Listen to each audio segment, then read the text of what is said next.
Good morning, class 6. Now this is a chapter number 4 in the geography.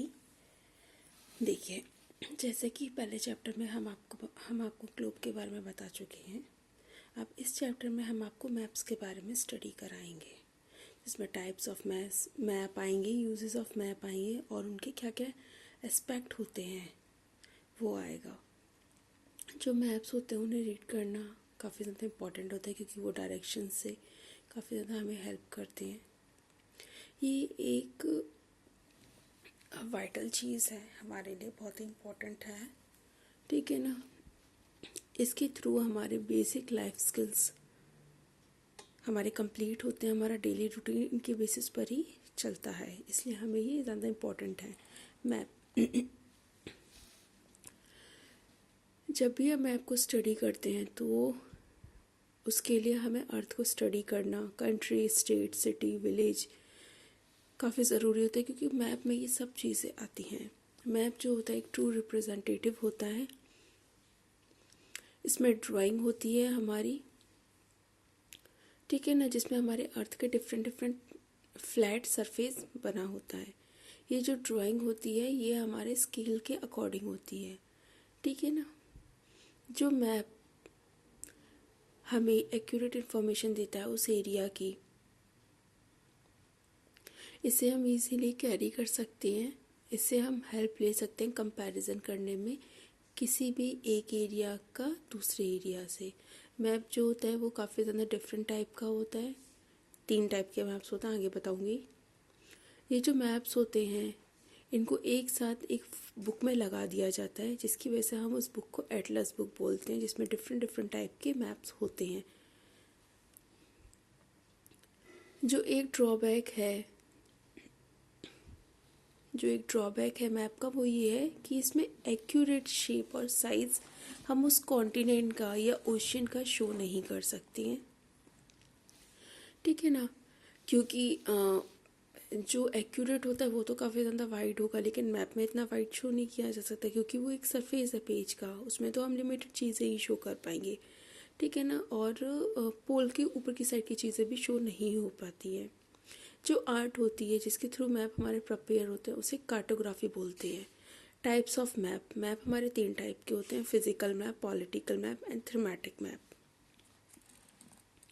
देखो, जो हमारा Greek mythology के according जो एटलस है वो एक ग्रीक गॉड हुआ करते थे, जिन्होंने अर्थ को अपने शोल्डर के ऊपर रख रखा है, जिसकी वजह से ये वर्ड निकल कर आया है.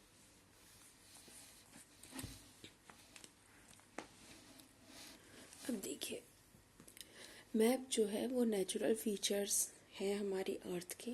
इसमें माउंटेन्स, प्लेट्यूज, रिवर, प्लेन्स, ये सब कुछ हम दिखा सकते हैं. इसे फिजिकल और रिलीफ मैप बोला जाता है. मैप शो कर सकता है डिस्ट्रिक्ट को, सिटीज़ को, टाउन्स को, स्टेट्स को, कंट्रीज़ को, बाउंड्रीज़ को. इसे हम पॉलिटिकल मैप बोलते हैं. इसके अलावा जो कुछ मैप्स हमारे होते हैं जो कि हमें स्पेसिफिक इंफॉर्मेशन बता सकते हैं: roads, buildings, structure, railway, rainfall, crops, population, इसे हम थीमेटिक मैप बोलते हैं. कंपोनेंट्स ऑफ मैप की कंपोनेंट्स की बात करते हैं.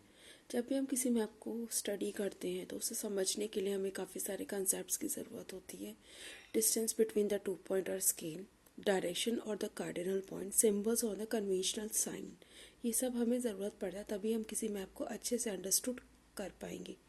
ये तीनों टाइप के मैप आपके बने हुए हैं, इसे आप स्टडी कर सकते हैं. इसमें कुछ भी नहीं है ऐसा जो बताने लायक है. ठीक है, आप ये देख सकते हैं.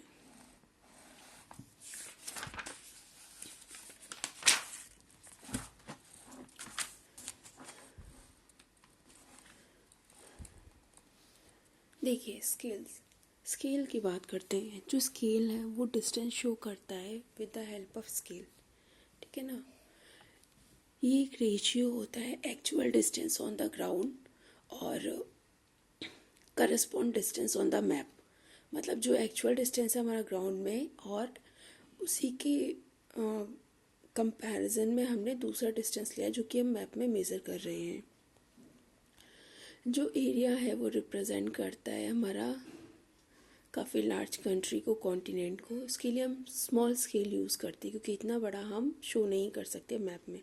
इसलिए जो एरिया है वो स्मॉल से शो होता है। जो लार्ज स्केल है उसको लार्ज स्केल को भी यूज़ किया जाता है मैप में। लार्ज स्केल जो है वो शो करता है काफ़ी ज़्यादा डिटेल इन्फॉर्मेशन को बताता है, और compare to the small scale maps उसे कंपेयर करते हैं तो हम उसको बता सकते हैं।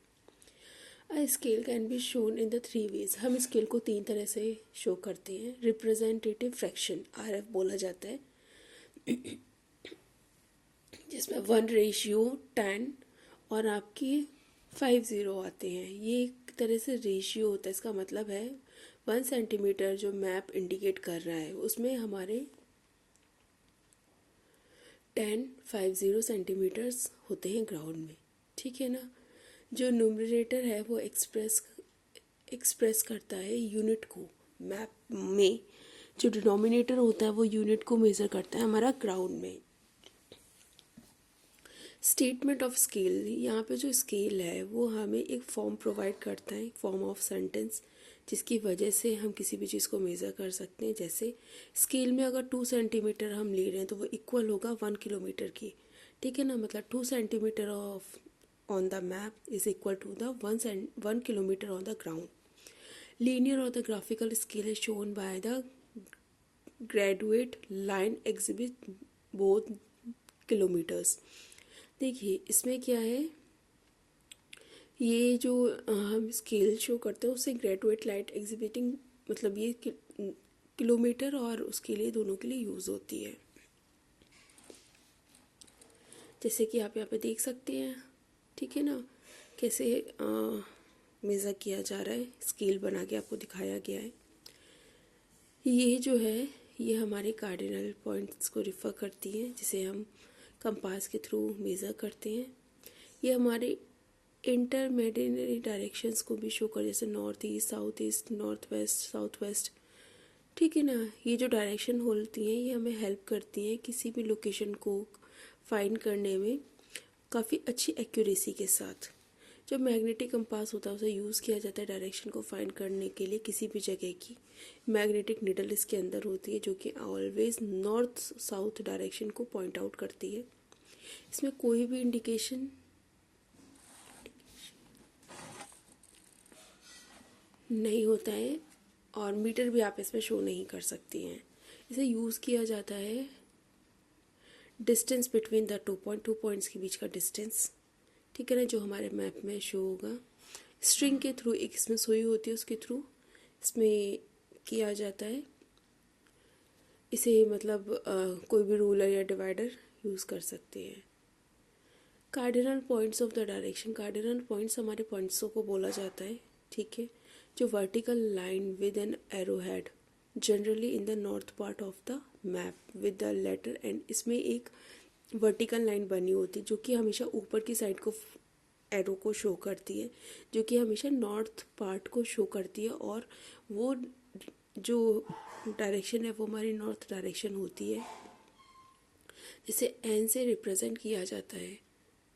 जैसे कि आपको पता होगा कि नॉर्थ डायरेक्शन, जिसे हम इजीली किसी भी डायरेक्शन से आराम से पता कर सकते हैं, ठीक है ना। जैसे और भी डायरेक्शंस हमारी होती हैं, ईस्ट वेस्ट नॉर्थ साउथ, ठीक है।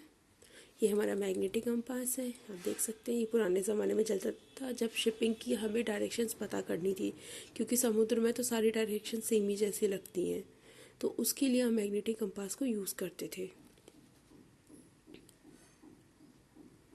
ठीक है ना। मैप के सबसे ऊपर डायरेक्शन जो शो किया जाता है वो भी नॉर्थ को शो करता है।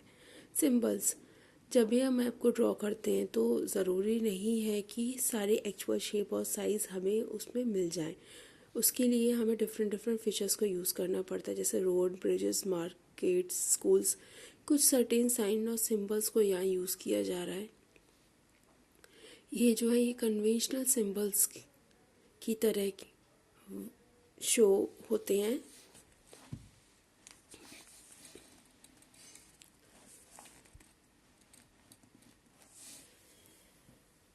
इसके अलावा जो फिज़िकल मैप है वो डिफरेंट कलर्स को शो करते हैं, डिफरेंट फिज़िकल फीचर्स को शो करते हैं। ग्रीन कलर यूज़ होता है प्लेन्स के लिए, येलो कलर यूज़ होता है डेजर्ट के लिए, ब्राउन कलर यूज़ होता है हाईलैंड्स के लिए, माउंटेन्स यूज़ होता है, माउंटेन्स के लिए भी ब्राउन कलर यूज़ होता है।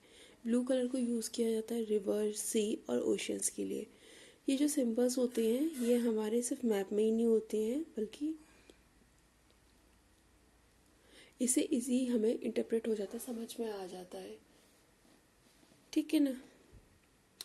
इसमें काफ़ी ज़्यादा इन्फॉर्मेशन होती है जो कि लिमिटेड स्पेस को कैप्चर करती हैं और हमें आसानी देती हैं। टूरिस्ट होते हैं वो भी हेल्प करते हैं हमारे मैप को समझने में, मतलब टूरिस्ट भी मैप का यूज़ करते हैं, स्टडी करते हैं, क्योंकि उन्हें तो इंडिया के बारे में कुछ भी नहीं पता, तो मैप की हेल्प से वो इंडिया आते हैं और काफ़ी ज़्यादा इसका यूज़ करते हैं। आजकल गूगल मैप वगैरह भी चल गए हैं, जैसे कि आपको पता है हमारे मोबाइल में एक मैप का फीचर अवेलेबल होता है। डायरेक्शन आप डालो, आपके पास सारी आ जाएंगी कि आपको कैसे कैसे मूव करना है, ठीक है। मैप जो है उनके बहुत सारे वैरायटी ऑफ साइन होते हैं जिसे ट्रैवल किया जाता है अच्छी तरीके से, मतलब हम इजीली उसे अंडरस्टैंड कर सकते हैं, समझ सकते हैं। इंटरनेशनली हम एक्सेप्ट करते हैं साइन और सिंबल्स को, जिससे कि हर किसी को पता होना चाहिए उन साइंस के बारे में। इसके अलावा इंटरनेशनली अंडरस्टैंड होना चाहिए उन्हीं सेम और सिंबल्स को, जिससे कि कोई भी स्पेसिफिक आकर परेशान नहीं हो। मतलब सिंबल्स जो बनाएंगे उन्हें नेशनली हम एक्सपोज करेंगे, समझाएंगे लोगों को। स्केचेस की बात करते हैं। एक रफ ड्राइंग बनाई जाती है किसी भी एरिया की, जो कि एक मेमोरी को शो करे, एक मतलब ड्रॉ करना बिना किसी स्केल के, इसे स्केच बोला जाता है। ये जो स्केच होता है वो हेल्प करता है लोकेट करने में छोटी छोटी प्लेसेस को, ठीक है ना, जैसे कि हमें देखने जाना है। इसके अलावा हम जो स्केचेस है वो बनाते हैं, ड्रॉ करते हैं, जैसे वेडिंग कार्ड के लिए स्केचेस बना लिए, ठीक है ना, गेस्ट के लिए कि कहाँ पे उनका वेन्यू रहेगा, कहाँ आएंगे, कहाँ बैठेंगे, कहाँ खाएंगे पिएंगे। डायरेक्शंस और डिस्टेंस को शो किया जाता है स्केचेस के थ्रू। कोई भी स्केल इसमें यूज़ नहीं होता है। स्केचेस हमारे ओवरऑल आइडिया दे देते हैं उस लोकेशन के बारे में, ठीक है। अब उसके बाद प्लान की बात करते हैं। मैप हमेशा सर्वल फीचर्स को शो करती हैं। जो मैप कोई भी मैप ऐसा नहीं हो जाता जो कि डिटेल इन्फॉर्मेशन बता पाए बिल्डिंग्स के बारे में या स्ट्रक्चर्स के बारे में। जो प्लान होता है उसे ड्रॉ किया जाता है, जो कि एक लेआउट को शो करता है किसी भी बिल्डिंग का। ये जो ड्राइंग होती है ये किसी स्मॉल एरिया की भी हो सकती है जिसे लार्ज स्केल पे बनाया जाए, और जो कि काफ़ी ज़्यादा नेसेसरी हो, मतलब पल पल की डिटेल उसमें जानी हो। इसे यूज़ करते हैं मोस्टली हमारे आर्किटेक्ट, जो कि इसे डिज़ाइन करते हैं हमारे हाउसेस को। और actual size of room, doors, Windows, almirahs, ये सब उसमें आता है। जो प्लान होता है उसे ड्रॉ किया जाता है हमारे स्केल के अकॉर्डिंग। जैसे कि आप देख रहे हैं जैसे घर का नक्शा बनाते हैं, किसी बिल्डिंग का, स्कूल का, मार्केट का या प्लेग्राउंड का, तो वो इसी स्केचेस के थ्रू बनाया जाता है, ठीक है।